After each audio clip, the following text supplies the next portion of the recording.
Smart electric metre, হ্যাঁ ঠিকই শুনছেন, ইতিমধ্যে ঘোষণা করা হয়ে গেছে পশ্চিমবঙ্গে স্মার্ট ইলেকট্রিক মিটার বাধ্যতামূলক করা হয়েছে।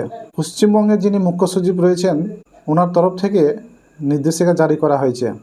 স্মার্ট মিটার পশ্চিমবঙ্গের কাদের জন্য বাধ্যতামূলক করা হলো সেটাই এবার আমি তোমাদেরকে জানাবো। স্মার্ট বিদ্যুৎ মিটার কাদের জন্য কার্যকর করা হয়েছে?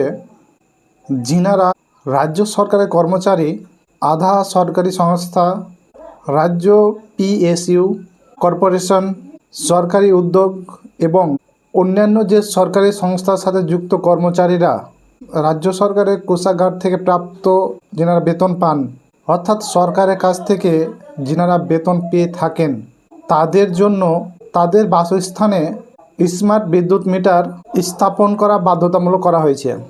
এই যে স্মার্ট মিটারটা লাগানো হচ্ছে পশ্চিমবঙ্গ জুড়ে, প্রথমত এই ধাপগুলো পালন করা হচ্ছে, পরে হয়তো জনসাধারণের বাড়িতেও লাগানো হবে। এই যে স্মার্ট মিটারের লক্ষ্যটা কী?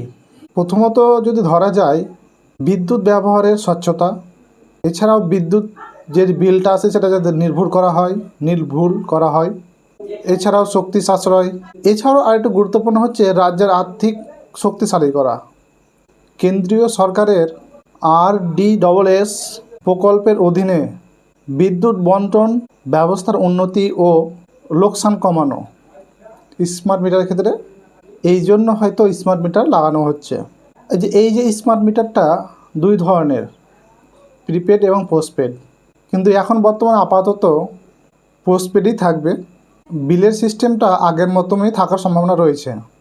এখন বর্তমানে যাদের বাড়িতে স্মার্ট মিটার লাগানো হবে তারা চাইলে পরবর্তী সময়ে প্রিপেড করে নিতে পারে, যার যেটা সুবিধা হবে, পোস্টপেড এবং প্রিপেড। এই যে স্মার্ট মিটার লাগানো হচ্ছে, অনেক জনসাধারণ কিন্তু জানে না কীভাবে ব্যবহার করতে হয়। সেক্ষেত্রে কী করেছে রাজ্য সরকার, অন্যান্য যেসব হেল্পলাইন নাম্বার বা যে কাস্টমার কেয়ার থাকে সেই ধরনের কাস্টমার কেয়ার তৈরি করা হয়েছে ইতিমধ্যে। আমাদের রাজ্য সরকারের দ্বারা প্রাপ্ত যে ইলেকট্রিক বোর্ডটা রয়েছে WBSEDCL, এর অধীনে 554টি কাস্টমার কেয়ার তৈরি করা হবে, কিন্তু বর্তমানে 103টি ইতিমধ্যে তৈরি করা হয়ে গেছে। যে এলাকায় স্মার্ট মিটার লাগানো হবে সেই এলাকা অনুযায়ী অলরেডি 103টি কাস্টমার কেয়ার তৈরি করা হয়েছে। যতদূর সম্ভব সারা পশ্চিমবঙ্গ জুড়ে সম্ভবত 554টি কাস্টমার কেয়ার তৈরি করা হবে।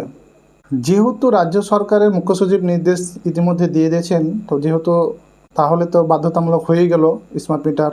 সরকারি আধা সরকারি কর্মচারীরা, অর্থাৎ এক কথায় যে সরকারের কোষাগার থেকে যারা বেতন পান তাদের বাড়িতে এখন বর্তমানে লাগানো হচ্ছে।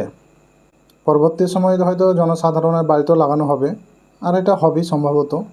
যাই হোক, এই ধরনের তথ্য পেতে অবশ্যই চ্যানেলটিকে ফলো এবং ইউটিউবে চ্যানেল রয়েছে সাবস্ক্রাইব করে নেবেন, যাতে পরবর্তী সময়ে স্মার্ট মিটার সম্পর্কে কোনো তথ্য পাওয়া যায় সেই তথ্যগুলো যাতে আমি আপনাদের মাধ্যমে আনতে পারি বা আপনারা দেখতে পারেন।